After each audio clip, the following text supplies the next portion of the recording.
Bonjour à tous, alors dans cette vidéo je vais vous corriger le 44 page 124. Alors on nous donne une fonction f définie sur R privé de -1 et 1 par cette expression rationnelle. Et première partie, partie A, soit la fonction g définie par ce polynôme de degré 3. Première question, étudier les variations de la fonction g. Comme toujours le protocole d'étude d'une fonction, les variations ici, c'est dérivabilité, calcul de la dérivée, signe de la dérivée, déduction des variations de cette fonction d'après le théorème fondamental. Alors c'est parti, j'ai gagné un peu de temps comme c'est une fonction assez simple de degré 3. Et donc on a g, c'est une fonction polynôme, donc elle est dérivable sur R, partie 1 terminée. Dérivée de x au cube, 3x au carré, dérivée de moins 3x, moins 3 et dérivée de moins 4, constante quelconque qui s'ajoute ou se soustrait 0. Et ceci, moi, je vais le factoriser par 3, puisqu'ici il y a 3 fois x2 et là 3 fois 1, donc le triple de x2 moins 1. Et ceci, c'est une identité remarquable, a carré moins b carré. Donc ce qui fait x moins 1 facteur de x plus 1. Si vous n'avez pas fait ça, c'est pas grave, vous l'avez fait avec delta, vous trouverez donc ce que j'ai mis ici, deux solutions pour annuler la dérivée, c'est-à-dire annuler ce trinôme du second degré qui sont moins 1 et 1, mais moi je les trouve rapidement avec mon cours de troisième. Un produit de ces trois facteurs, ce produit de trois facteurs s'annule, seulement si l'un ou l'autre s'annule. 3 ne s'annule pas. Ici, ce deuxième facteur s'annule pour x égale 1. Et celui-ci s'annule pour x égale moins 1. Donc j'ai trouvé les deux valeurs qui annulent cette expression du second degré. Je peux donc partir créer le tableau des variations. Donc en haut à gauche, c'est toujours pareil. On met la variable. Donc ici, c'est x. Donc on met la variable. On met ses valeurs extrêmes. C'est un polynôme. Ça va de moins l'infini à plus l'infini. On met les valeurs interdites et les valeurs jouant un rôle pour la dérivée, c'est-à-dire qu'il annule, il n'y a pas de valeur interdite, mais il y a moins 1 et 1 qui annulent ma dérivée, donc je fais figurer seulement ces deux valeurs à peu près en proportion, vous voyez, en trois beaux morceaux dans mon tableau. Là, je vais mettre le signe de ma dérivée, donc ma dérivée, je viens de dire, est s'annuler en ces deux valeurs.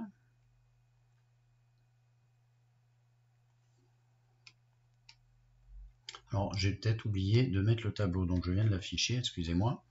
Voilà, ça sera quand même plus clair. Alors, donc, je disais, je mets ce signe-là, ça sera un plus, puisque 3x2 moins 3, son coefficient a devant x2, c'est plus, donc je mets plus aux extérieurs, et moins ici. Ensuite, quand j'ai le signe de la dérivée par intervalle, je déduis les variations de la fonction g, c'est-à-dire que quand la dérivée est plus, elle va être croissante, quand la dérivée est moins, elle va être décroissante, et quand la dérivée est plus, elle est croissante. Bien sûr, il faut calculer quelques images, on nous demandait que les variations, mais prenez cette habitude de calculer les images des extrémums, comme ici, moins 1 et 1.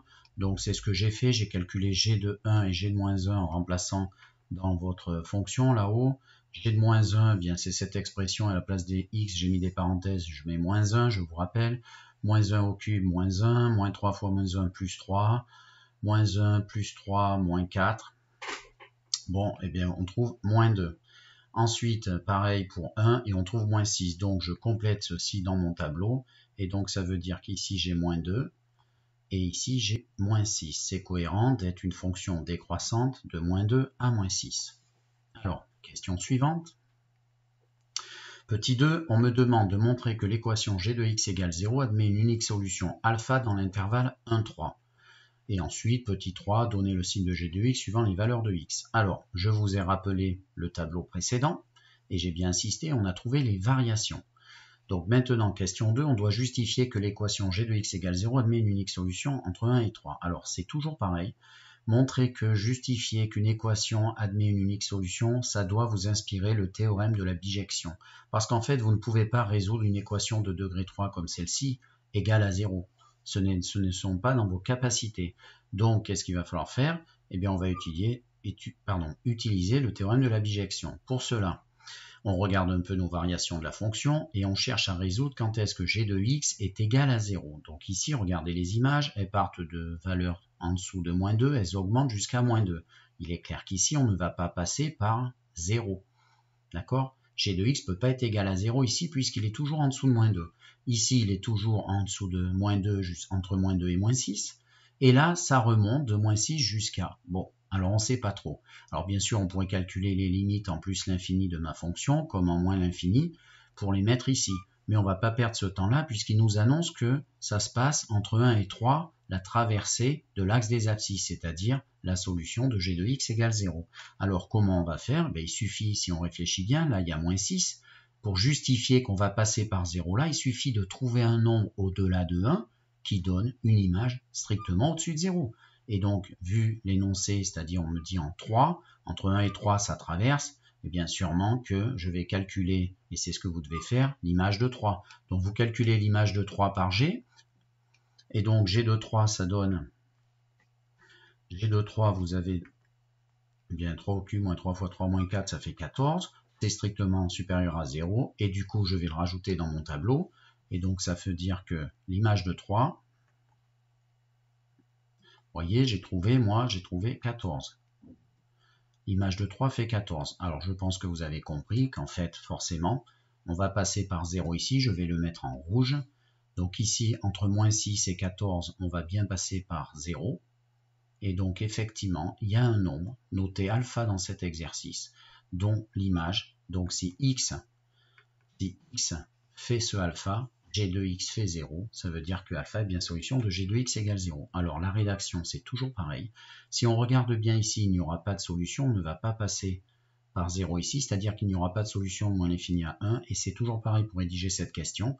Vous allez utiliser l'un des mots-clés minimum ou maximum. Alors en fait, ça vient du fait que, regardez qu'ici, que 0, il est au-dessus de moins 2.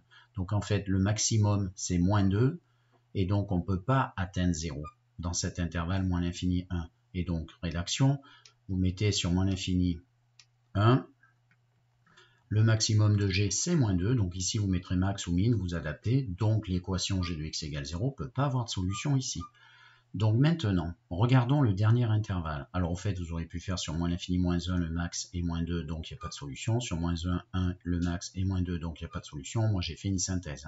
Vos enseignants ont dû vous dire, ce théorème de la bijection, on le rédige par intervalle, d'accord? Où on a une seule variation, une seule monotonie. Donc ici, on a l'intervalle 1 plus l'infini, la fonction est strictement croissante. Alors je vous rappelle le théorème de la bijection qui nécessite 3 arguments. Il vous faut une fonction continue sur l'intervalle, c'est le cas, ma fonction g. Il vous faut une fonction strictement monotone, donc soit strictement croissante, soit strictement décroissante, c'est le cas. Et il faut que le nombre souhaité, nous c'est l'équation g de x égale 0 que l'on cherche à résoudre, il faut qu'on puisse l'atteindre. Et c'est le cas aussi, donc ce n'est que de la rédaction. Je vous ai écrit ceci, et on l'écrit donc alors moi je mets sur 1 plus l'infini, g est continu, car c'est un polynôme, la continuité. G est strictement croissante. 0 est une image possible, je l'écris en français, car g de 1 est négatif et g de 3 est positif. Ou alors vous pouvez écrire avec vos enseignants, autres, on peut très bien écrire 0 appartient à l'intervalle, attention, moins 6, 14, d'accord? Donc forcément, 0 est une image possible, comme vous voulez. Et vous terminez, d'après ces 3 hypothèses, d'après le théorème de la bijection, l'équation g de x égale 0 y admet une unique solution alpha dans cet intervalle 1 plus l'infini.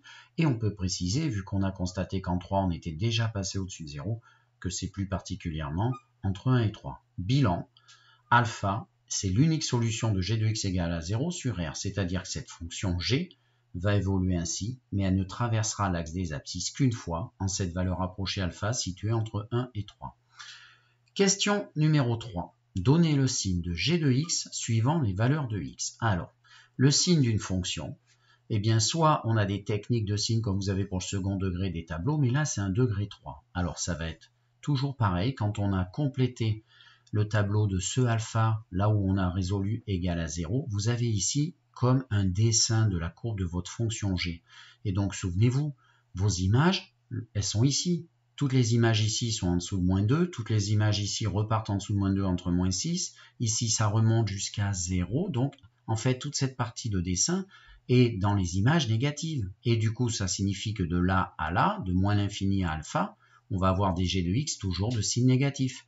Ensuite, en alpha, ça va donner pile 0, d'accord? Et au-delà de alpha, c'est-à-dire après alpha, on va avoir que des images au-dessus de l'axe des abscisses, c'est-à-dire des points au-dessus de l'axe des abscisses, des images positives. Je vais vous mettre le tableau, je vous ai fait un petit dessin pour vous expliquer ceci autrement. Et donc, regardez, donc là, je vous ai fait une ébauche d'un repère, je vous ai mis les points stratégiques moins 1, moins 2, celui-là. J'ai mis 1 ici moins 6, ce point-là. Et en fait, j'ai fait une allure de courbe. Vous voyez, j'ai mis du vert, des points d'interrogation, je l'ai fait au hasard. En fait, ça monte jusqu'à ce point. Donc, j'ai fait à peu près ce dessin. Ça redescend, donc je ne sais pas trop comment, mais ça redescend jusqu'à ce point qui correspond à lui. D'accord, 1, moins 6. Et après, ça remonte, ça remonte.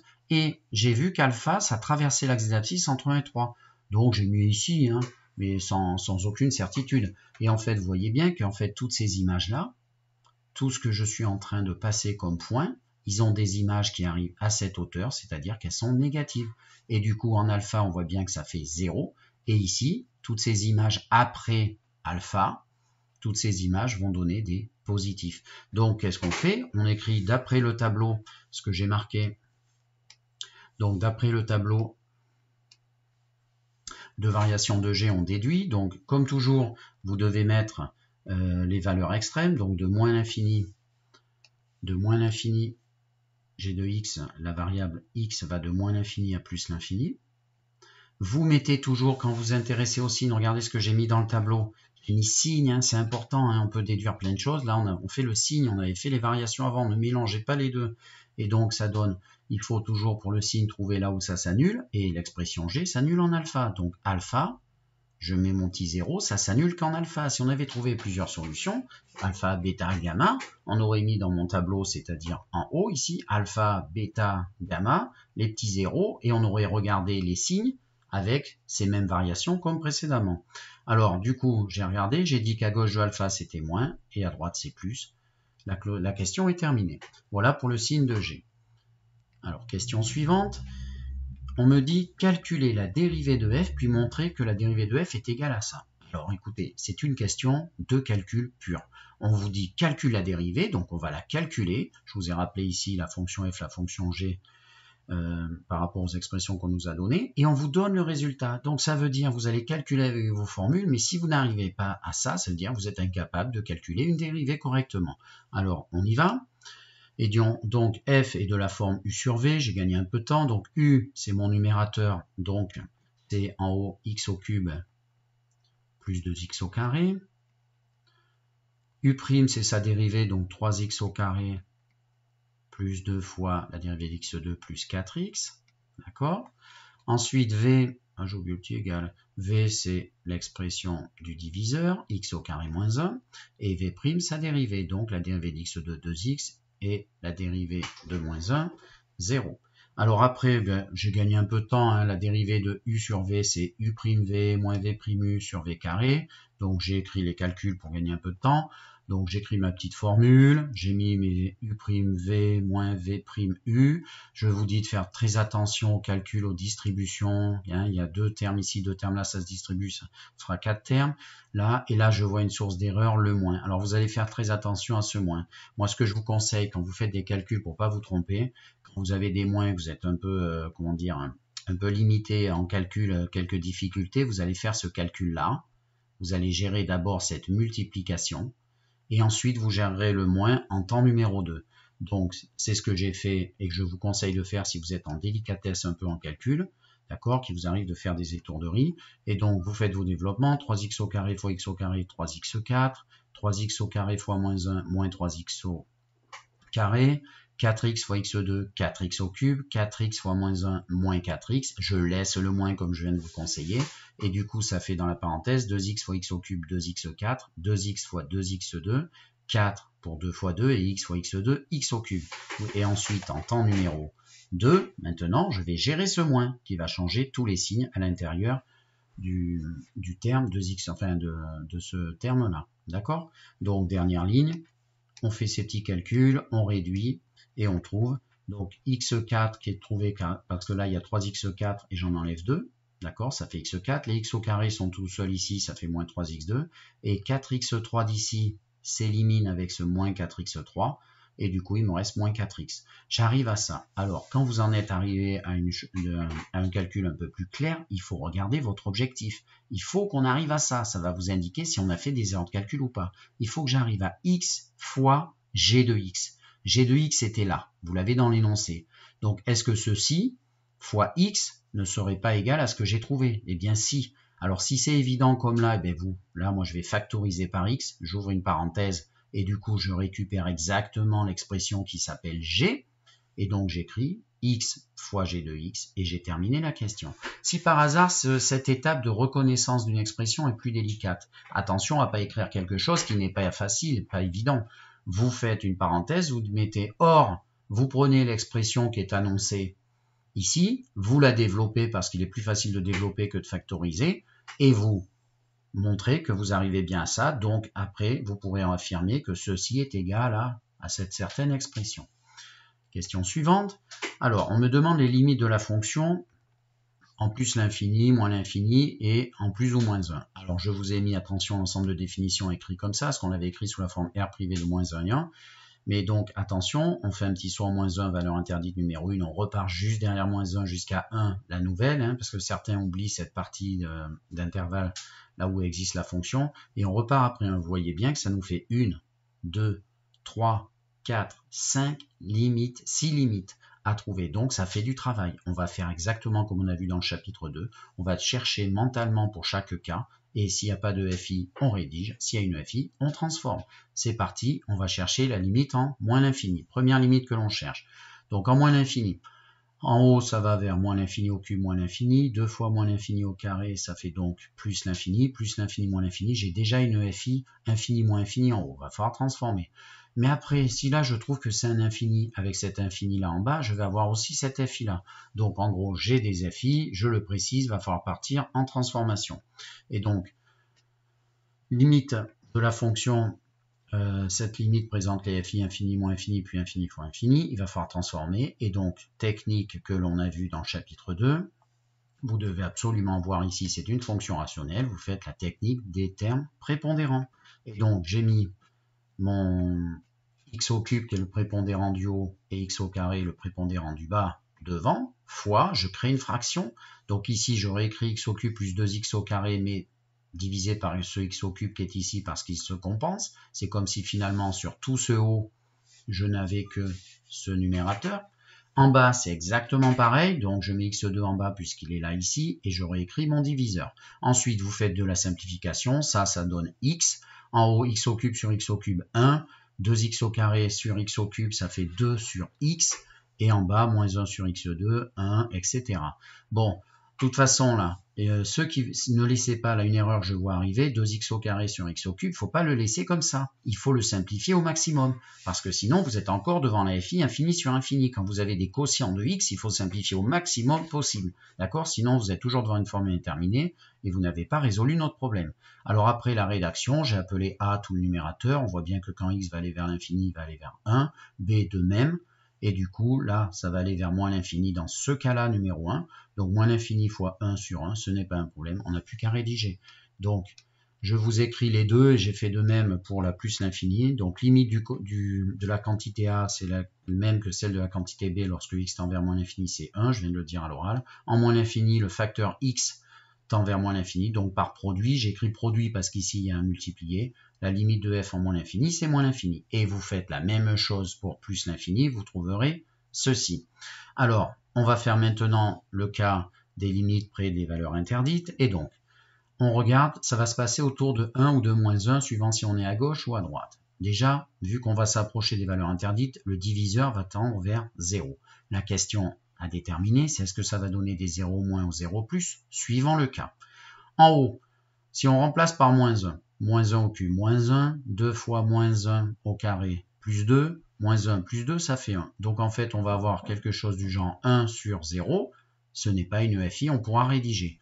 En plus 1, on met plus 1 ici à place de x, ça fait 1 au cube plus 2 fois 1, ça fait 3.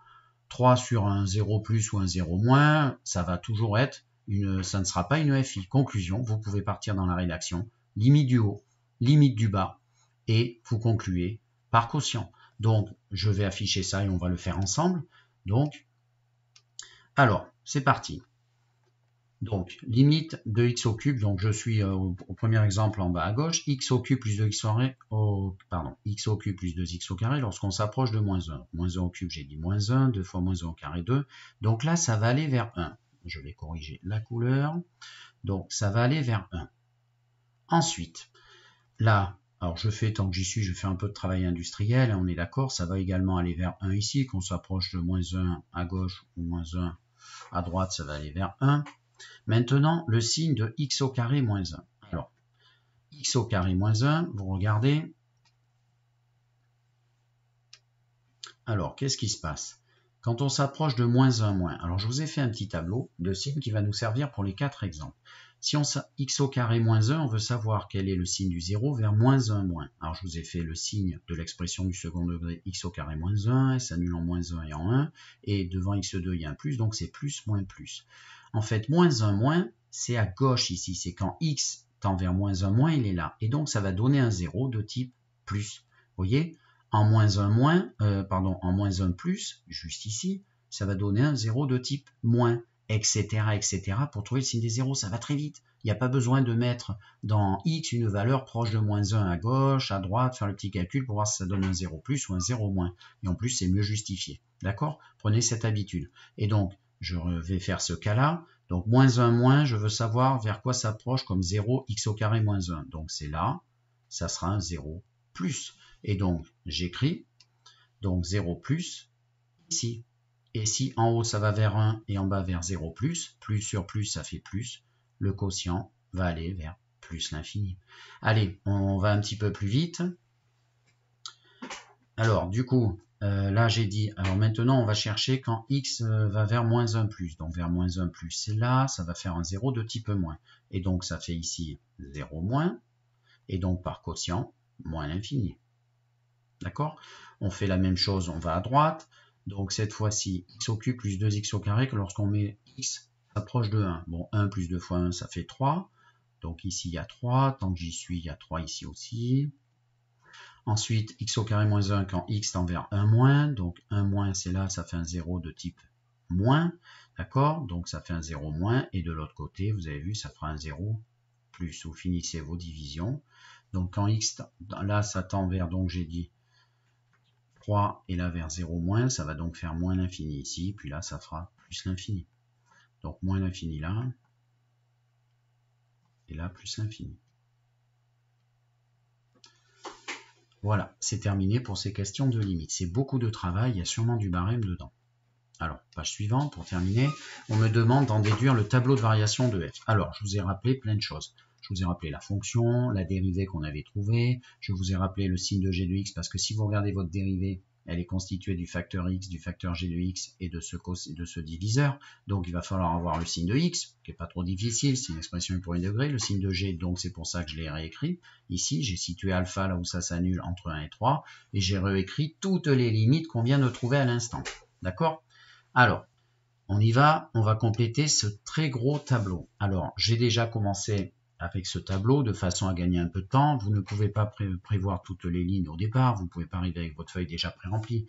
Moi, je l'ai anticipé. Donc, la première ligne, déjà, c'est toujours x, la variable. Ensuite, on met ici les valeurs extrêmes de moins l'infini à plus l'infini. D'accord? Et quand on a fait ça, il va falloir mettre au centre, ici, il va falloir mettre les valeurs interdites et les valeurs qui annulent votre dérivée. D'accord? Le sujet, c'est la fonction f. Les valeurs interdites sont 1 et moins 1, on vient de les voir, et les valeurs qui annulent f', c'est celle qui annule ce premier facteur, c'est-à-dire 0. X égale 0, ça fait 0 là, 0 fois g de x, enfin fois g de 0 du coup, ça va faire 0. Et il faut aussi ce qui annule g. Et ce qui annule g, on vient de le trouver ici, c'est alpha. Donc je dois mettre dans mon tableau moins 1 plus 1, les deux problèmes, 0 et alpha. Et alpha, il est entre 1 et 3. C'est important de le savoir pour pouvoir bien le positionner. Donc c'est parti. Donc je vais avoir moins 1, 0, plus 1 et alpha. Attention, alpha était entre 1 et 3, donc il est là. Moins 1, 0. Ok, c'est bien ordonné. Maintenant, premier facteur, eh bien, il y a le signe de x. Alors le signe de x, eh bien x, il s'annule lorsque x vaut 0. Facile, hein.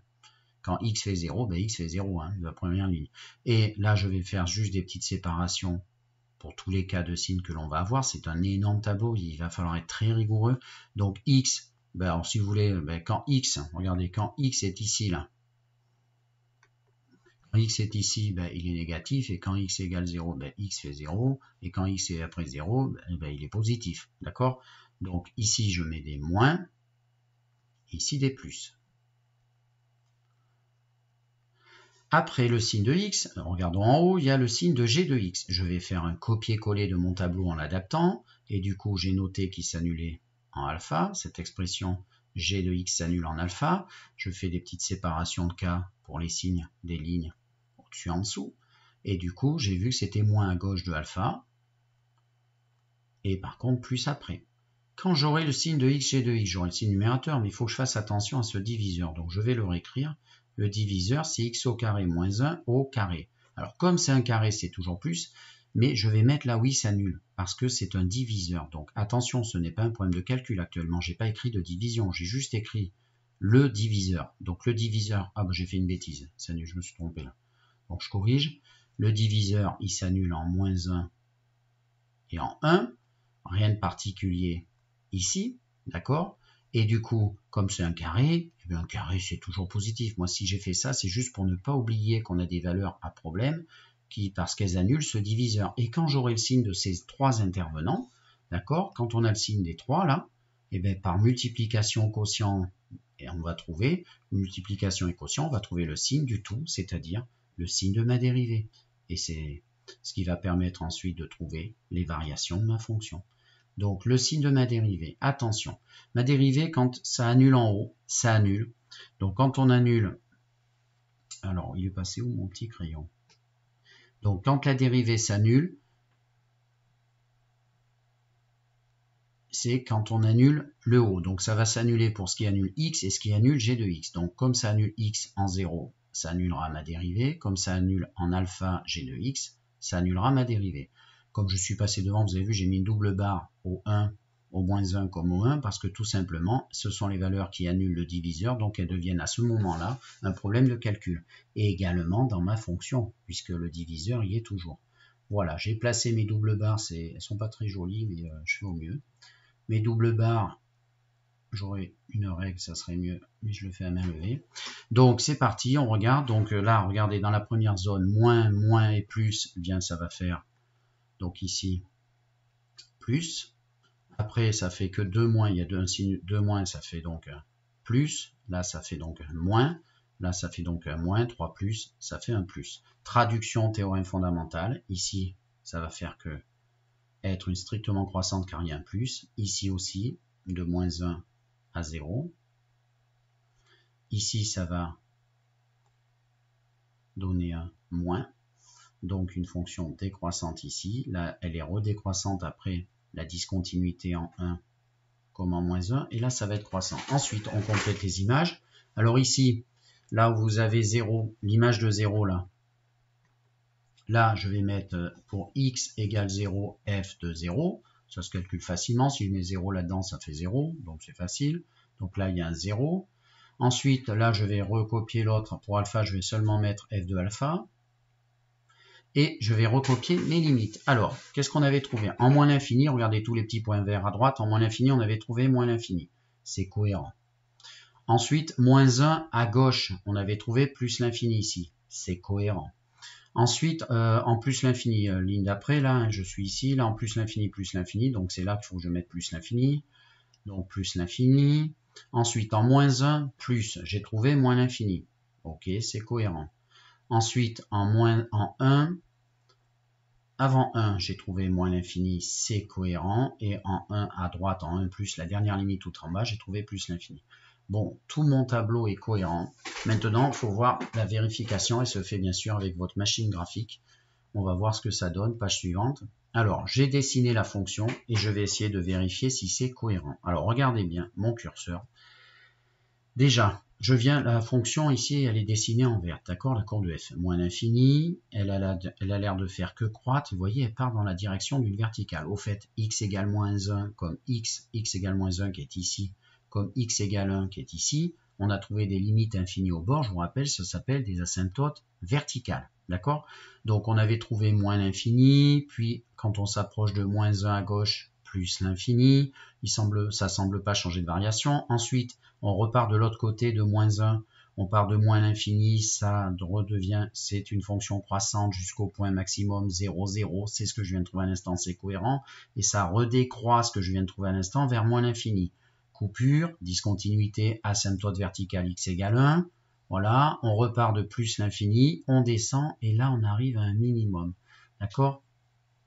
Alors, ce minimum, eh bien, ça doit être alpha, là, vous voyez. Vous avez alpha qui doit être vers là, dans les 2 et des poussières. Et en fait, son ordonnée, f de alpha, elle est dans les 5 et des poussières. Il faudrait voir si c'est cohérent. En cherchant alpha avec votre calculatrice, c'était pas demandé. Alors maintenant, pour finir, ben regardez, vous pouvez remarquer que la courbe de la fonction, je vous l'ai mis en rouge. Elle part en prenant la direction d'une droite, la droite rouge, que ce soit vers la droite, vers plus l'infini, comme vers la gauche, vers moins l'infini. Ce n'est plus à votre programme, ça s'appelle les asymptotes obliques. En fait, la droite d'équation y égale x plus 2, elle va être asymptote oblique, elle va diriger votre courbe aux infinis. Voilà, l'exercice est terminé. Je vous ai mis ici une question bonus. Si vous voulez, c'est délicat. Vous regardez qui c'est ce alpha, mais l'image de alpha par f, vous pouvez arriver à justifier, ceux qui veulent, que c'est égal à 3 alpha plus 4 sur 2.